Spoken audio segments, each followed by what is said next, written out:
So today, we're going to dig into a new report that pulls back the curtain on something really troubling: the systematic online harassment of academics. But look, this isn't just about a few random trolls in the comments section. Nope. It's a coordinated political strategy, a playbook really, designed to silence experts and shove them right out of public debate. Let's get into how it all works. The report is called A Patina of Hate, and it frames this whole thing as a deliberate, pretty sophisticated campaign. You see, the goal isn't just cruelty for cruelty's sake, it's a calculated effort to push expert voices out of some of the most critical conversations we're having. Now, this research really zooms in on a 6-month window in New Zealand, tracking a campaign that jumped across multiple platforms. And the people involved?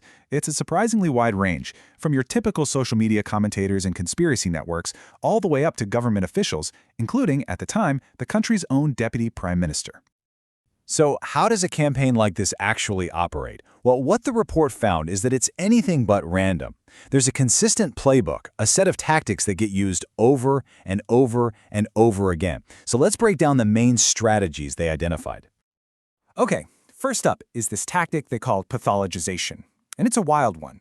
Instead of debating an academic's research on its merits, attackers just reframe any disagreement as a symptom of a mental illness.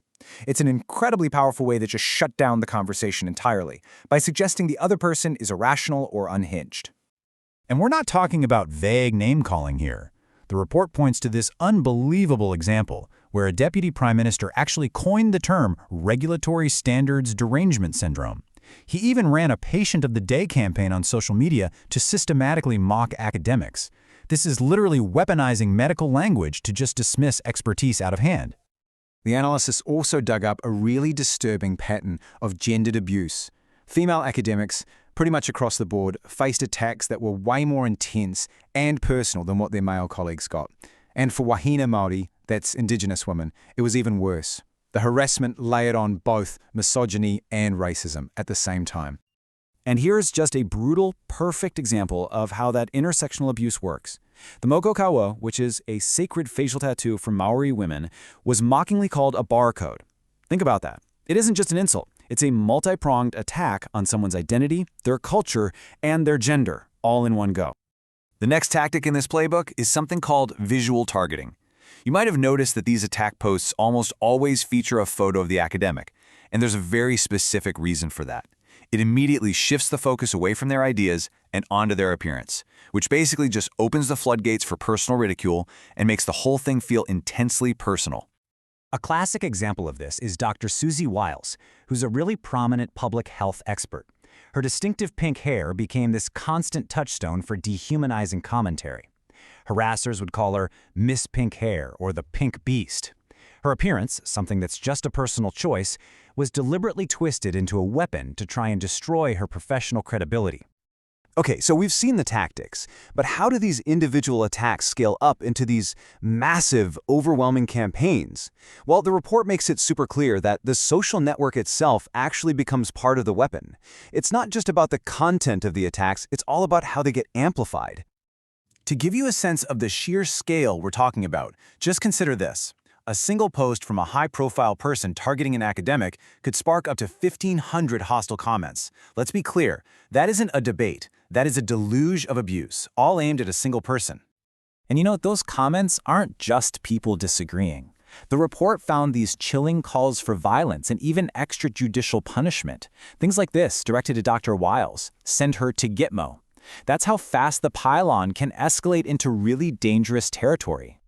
The report actually breaks down the 4 main steps in how this amplification works. It all starts with what they call an authority post from, say, a politician. That post gives permission to their followers, kind of signaling that this abuse is totally fine. Then it spreads across multi-platforms, creating this attack from all sides that finally leads to total overwhelm for the person being targeted. And the report uses a brilliant analogy for this. It's like a distributed denial of service attack, a DDoS attack. In the tech world, that's when you flood a server with so much garbage traffic that it just crashes. Well, in this context, the target isn't a server, it's a person. They're being flooded with so much hate from so many directions that their ability to even speak is just shut down.